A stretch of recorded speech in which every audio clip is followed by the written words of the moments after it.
क्या एक लेगेसी को हॉलीवुड स्टाइल वीएफएक्स में बदला जा सकता है? जिस सिंहासन पर कभी अरुण गोविल बैठे थे, आज उसी सिंहासन की रिस्पॉन्सिबिलिटी रणबीर कपूर के पास है। लेकिन क्या नितेश तिवारी की रामायण भारत की आत्मा को पकड़ पाएगी या फिर ये आदि पुरुष जैसी एक भूल साबित होगी? तेल तेरे बाप का और जलेगी भी तेरे बाप की। रणबीर कपूर की ओर इस वक्त उंगलियां ही उंगलियां हैं। लोग कह रहे हैं, अरे इसने तो एनिमल में वैसा वाला सीन किया था, अरे ये तो बीप की बात करता है, ये राम कैसे हो सकता है? ये सब फिजूल की बात है। मैं तो कहता हूं कि वीएफएक्स और सीजीआई को भी एक पल के लिए साइड में रखो, जो बहुत ही आउट ऑफ अंडरस्टैंडिंग लग रहा है रामायण की टीजर में। मतलब समझ ही नहीं आ रहा है। देखो, असली प्रॉब्लम इन सभी चीजों से बहुत बड़ी है और बहुत बेसिक है। और अगर रणबीर कपूर की रामायण यहां चूकी तो भले ही जैसे तैसे ये 4,000 करोड़ रुपया तो निकाल ले अपना, लेकिन ये फिल्म रामायण की जगह प्रभास वाली आदि पुरुष बन जाएगी। ये तेरी बुआ का बगीचा है जो हवा खाने चला आया। हेलो एंड हाय और राम भक्तों को जय सिया राम। आज ब्रेक इट डाउन के तीसरे एपिसोड में हम बात करेंगे उस बेसिक चीज की जिससे ये फिल्म एक प्रेसिडेंट सेट भी कर सकता है या फिर आदि पुरुष की तरह भारतीय की नजर से उतर भी सकता है। और ओटीटी वाले तो अपना सिर पीटेंगे कि 1,000 करोड़ में मैंने ये फिल्म खरीदी जिसे कोई देखना ही नहीं चाहता है। अबे जल्दी बोल, कल सुबह पनवेल निकलना है। अच्छा ठीक है, I am coming to the point. तुमने ध्यान दिया, टीजर में कोई नरेशन नहीं है, कोई डायलॉग नहीं है, कुछ है तो एक अलग दुनिया जो रामायण की लेगेसी से बहुत बहुत दूर है। सब कुछ कितना ड्रीमी ड्रीमी सा लग रहा है ना, जैसे बादलों के बीच कोई जादुई दुनिया हो। लेकिन क्या आपने गौर किया, जब हम रामायण की बात करते हैं तो हमारे जहन में धूल भरी गलियां, वो मिट्टी की सौंधी खुशबू और वो सादगी आती है जो हमने बचपन में दूरदर्शन पर देखी थी। यहां सब कुछ अनरियल सा है। वो पुष्पक विमान जो किसी भव्य उड़ते महल जैसा दिखता है, वो आग, वो धुआं, पहली बार में ये सब देखकर मन रोमांच से भर जाता है। लेकिन फिर एक डर भी लगता है।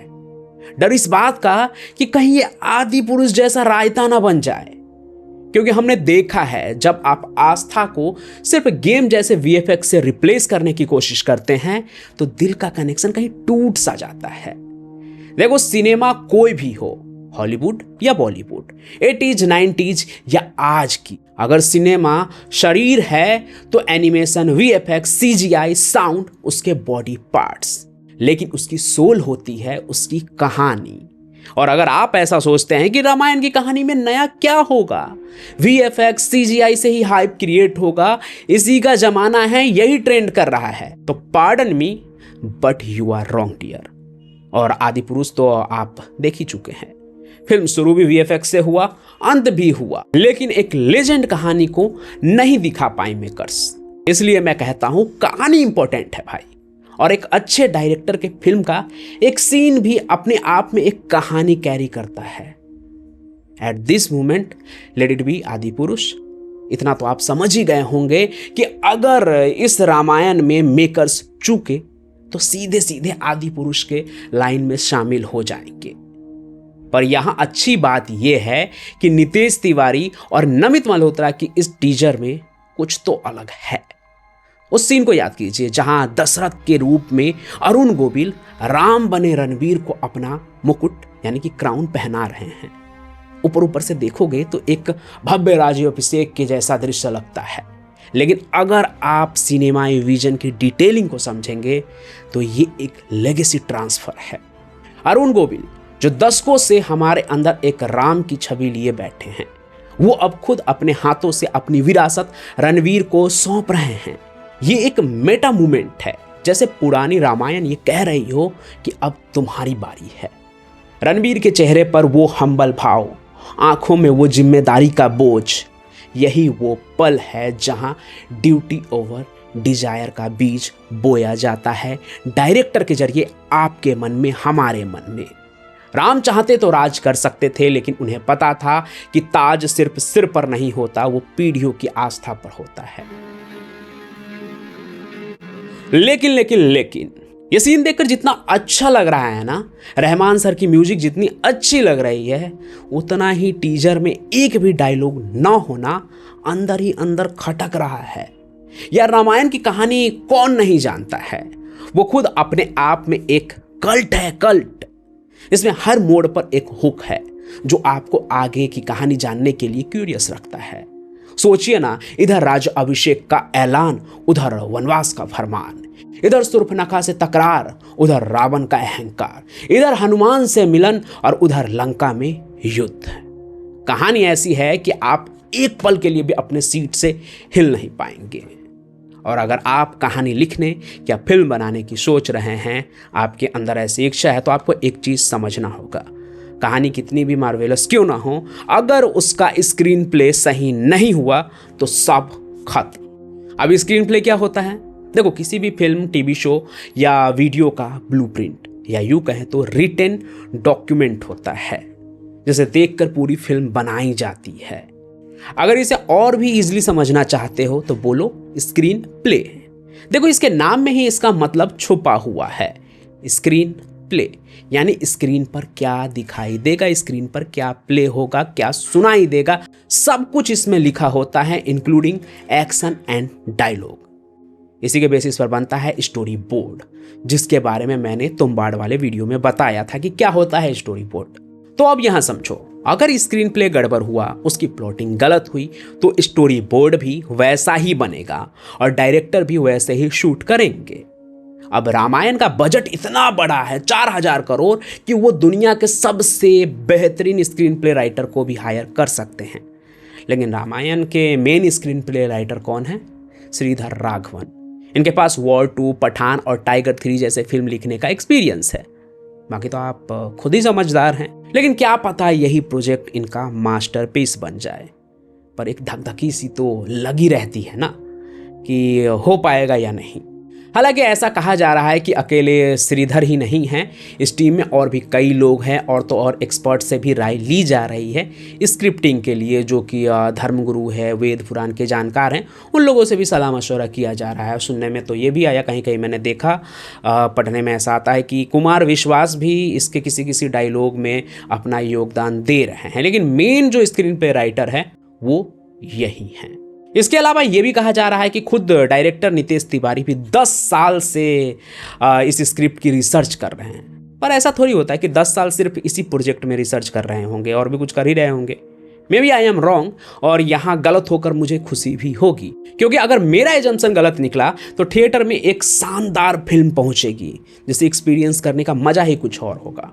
और मैं तो कहानियों में ही जीता हूँ। देखो, इन दिनों बड़े बड़े बजट की फिल्मों में सबसे वीक अगर कुछ होता है तो वो होती है उसकी कहानी, और जिसके स्टोरी टेलिंग में दम होता है वो ऑडियंस के दिलों में जगह बना ही लेती है। आई होप रामायण भी इसमें आगे निकले। पर्सनली मुझे स्टोरी को लेकर डाउट है, क्योंकि टीजर में एक भी डायलॉग नहीं है यार। अब इसके दो मतलब हो सकते हैं। पहला ये कि नमित मल्होत्रा और नितेश दोनों ही वर्ल्ड्स बेस्ट आर्टिस्ट के साथ काम कर रहे हैं।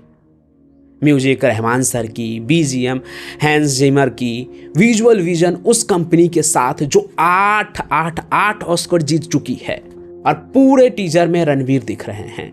कोई कितना भी उंगली उठा ले, पर रणवीर एक्टिंग के मामले में अपने परिवार की लेगेसी को कैरी करके चल रहे हैं। तो क्या पता मेकर्स फर्स्ट लुक में ऑडियंस को साइकोफिजिकल एक्सपीरियंस देना चाह रहे हो, जहां बिना कुछ कहे ही आपको सब महसूस हो जाए। और सच बताना, महसूस हुआ या नहीं। आई एक्सेप्ट कि गेम ऑफ थ्रोन्स जैसे कुछ शॉट अजीब लग रहे हैं और वीएफएक्स सब कुछ लग रहा है, लेकिन रणवीर की आंखों में वो बात तो मुझे दिख रही है।